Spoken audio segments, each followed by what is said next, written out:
Assalamualaikum warahmatullahi wabarakatuh. Kembali lagi bersama saya Gani Ali Fauzi, mahasiswa Universitas Islam Bunga Bangsa Cirebon, program studi komunikasi penyiaran Islam. Pada video kali ini, saya akan menjelaskan materi pertemuan ke-9 dan ke-10 mengenai logika struktur dan efektivitas narasi. Atau kalau disimpulkan, judulnya itu paragraf jurnalistik. Langsung saja ke materinya. Poin yang pertama itu ada arsitektur pikiran. Nah, paragraf alinea secara fisik ditandai dengan pengetikan yang menjorok 5-7 ketukan. Nah, ini adalah satuan terkecil dalam sebuah ide besar. Nah, ada beberapa karakteristik utama ya mengenai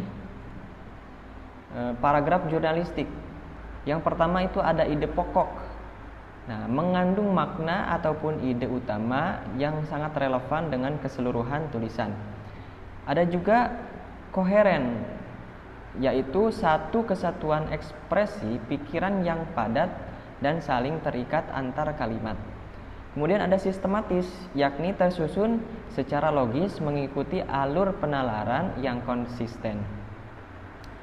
Poin yang selanjutnya yakni navigasi alur pikiran. Nah, ada beberapa poin. Yang pertama, penampung ide, yakni membagi jalan pikiran pengarang menjadi bagian kecil yang dapat dikelola. Kemudahan pemahaman, yakni membantu pembaca mencerna informasi tanpa merasa kewalahan.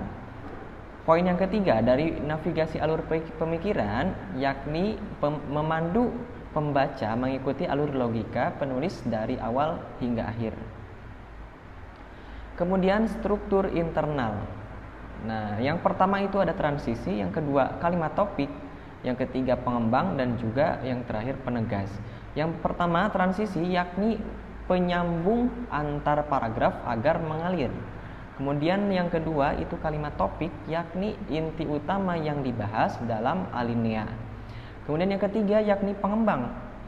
Nah, maksud pengembang ini adalah penjelasan yang sangat detail dan juga pendukung topik. Dan yang keempat yakni penugasan. Nah, punchline atau kesimpulan akhir alinea. Nah, kemudian poin selanjutnya yakni perspektif struktur. Nah, ilusi perspektif yakni sama seperti kubus yang bisa dilihat dari berbagai sudut. Nah, ini contoh gambarnya. Kemudian paragraf memiliki teknik penyajian yang sangat berbeda. Di antaranya deduktif dan induktif, kemudian campuran dan juga perbandingan, kemudian sebab dan akibat, kemudian pengulangan dan juga definisi. Poin selanjutnya yakni kualitas paragraf atau standar tarigan. Nah, ini ada beberapa indikator dan juga deskripsi kualitas. Contohnya, dalam indikator itu ada pemusatan isi, relevansi, kepaduan, pengembangan, variasi struktur. Nah, ini deskripsi kualitas dari pemusatan isi, yakni berpusat hanya pada satu hal ataupun ide saja. Kemudian relevansi yakni isi paragraf yang harus sejalan dengan keseluruhan karangan. Kemudian kepanduan yakni menyatu dan padu dalam satu kesatuan ekspresi. Yang keempat yakni pengembangan. Deskripsi kualitasnya yaitu kalimat topik dikembangkan dengan jelas dan juga sempurna.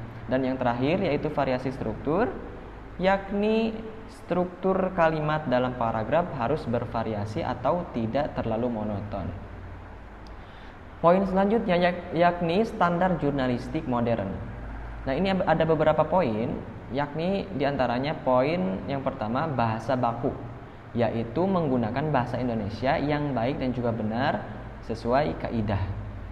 Yang kedua, standar jurnalistik modern yang kedua itu adalah singkat dan juga padat. Nah, menghindari pemborosan kata untuk pencepatan konsumsi berita ya. Jadi tidak terlalu banyak kata-kata yang berlebih dan tidak perlu. Kemudian yang ketiga dari standar jurnalistik modern yakni karakter khas. Nah, jadi yang terakhir ini adalah karakter khas yaitu memiliki gaya penulisan yang sangat unik dan juga sangat menarik. Nah, ini harus khas jurnalistik. Poin selanjutnya yaitu seni kehematan.